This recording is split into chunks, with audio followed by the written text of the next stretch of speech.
Charter Local Edition. My name is Brad Pomerance, and we are joined today by Del Marsh. He is the Senate Pro Tem of the Alabama State Senate. Sir, thank you so much for joining us. I want to speak with you about some proposals that have been marching through session. You have been a proponent of creating an amendment to the Constitution which would allow gambling, gaming, lottery. We know we're in deficit right now in Alabama. Interestingly, not a lot of traction, at least right now, to get the initiative on the ballot. What's your take on the issue? Well, Brad, I started looking at this issue some months ago when the governor brought up the fact that he needed $700 million and was looking at tax initiatives to do that. And upon that, I said, well, let's look at what some of our other options could be. As you know, there's very limited gaming in the state of Alabama now.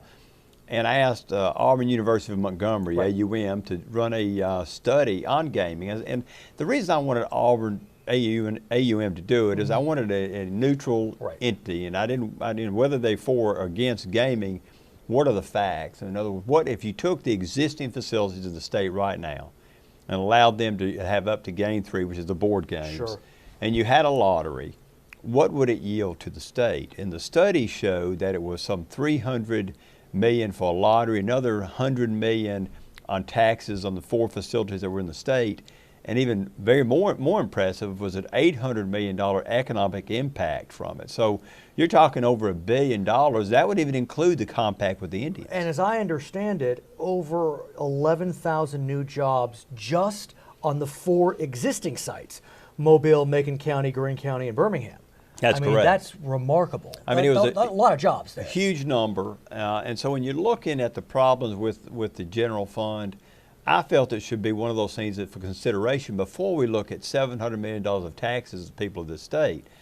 I floated it out there. It's been getting some support. But if we go into a special session, I would hope we would consider it again, because it is the only issue out there that I've seen that would generate that kind of revenue.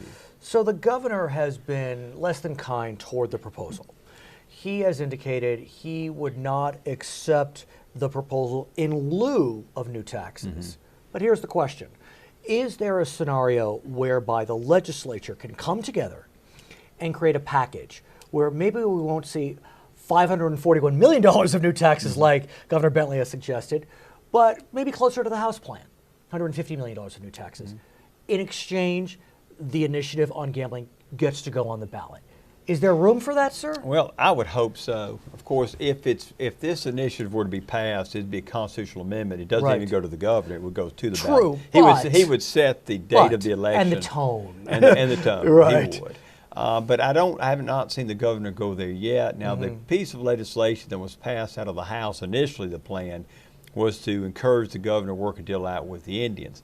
In my proposal, it's in there to also form a compact with the Indians in addition to the others. But that's a $250 million number that doesn't get you there. And as I understand it, under that idea from the Speaker, Speaker Hubbard, that the Porash Band of Creek Indians would cover this year's budget shortfall in exchange for exclusive rights to gaming. Seems, one could argue, I'm a neutral journalist, but it seems like you could say that's selling the farm, for a one-year fix. Am I off base, sir? I don't think you're off base. I don't think that's the way to go. I don't think my colleagues want to give any single entity a monopoly, and especially one that doesn't solve the long-term problem for the general fund or bring additional dollars to the education fund.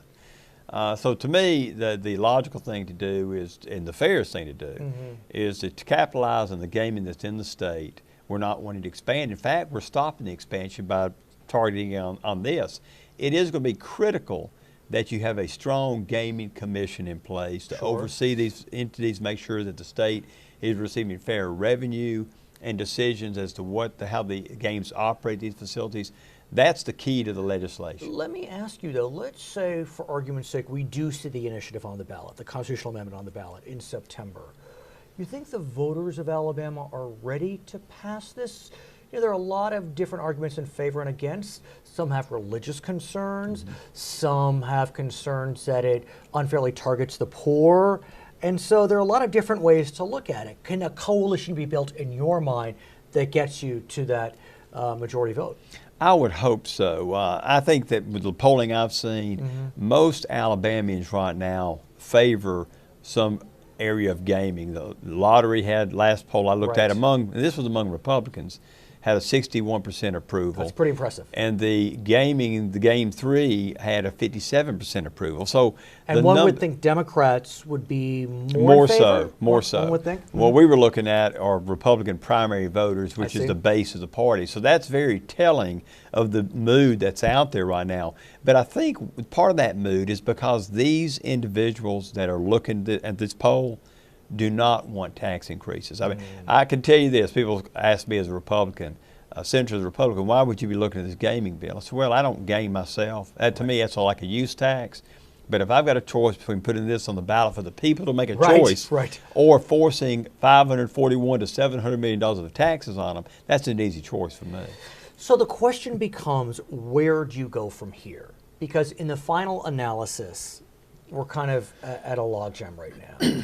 And when you think about the passage or potential passage, if it happens, where does that money go? As I understand it, you're looking at a 13% tax on casino earnings. Would that go into the general fund? Would that go into the education fund? A combination of both? My preference would be to leave it unearmarked. Unearmarked. And the reason for that is part of the problem Alabama has today is with two budgets. Yes. Is that because of the earmarking, you have one budget that receives very little growth revenue. That's the general fund. General fund, and the education trust fund receiving the bulk of those. Also, the legislators have lost their ability to prioritize because of the earmarking. And to me, you've heard a lot of talk about unearmarking, combined budgets. Well, if that's the direction we want to go, why would you earmark these dollars? I think you use it where you need it, when you need it. Let's talk about combined budgets. As you know, sir, Alabama is one of 3 states in the union that separate budgets, general fund, education. Maybe it's one of the 3 smartest states in the union, hard to say. But there is discussion about unifying the budgets. You know as well as I, you know better than I, $250 million deficit on the general fund side, with a surplus equally as large, if not bigger, on the education side. Is it time to unify budgets? I would like to unify the budgets. And I'll tell you the main reason for that. Right now, the education community don't see the general fund as their problem. So they're not easy to bring to the table to help us. I think if everybody's at the table having to solve the problems of Medicaid and prisons, then everybody's going to do what they can to solve the problem. I think with a combined budget, it's everybody's problem. Right now, we've got a situation truly where the education chairman and the general fund chairman are in 2 different situations, and one's perhaps not as sympathetic to the others as they should be. But how do we get folks in the same room on that question? Because look, we're all Alabamians, and you'd think that we'd all be in this together.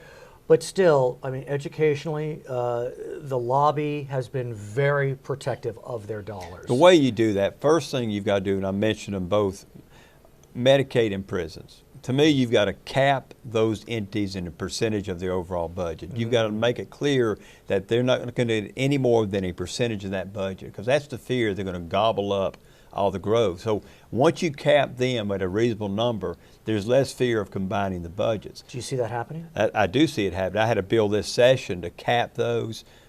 Started the discussion. I plan on bringing that bill out early in the next session, getting that done, and that opens the door, in my opinion, to go to a unified budget. The other is unearmarking of funds. That's going to take a CA, because most of those were earmarked through a CA.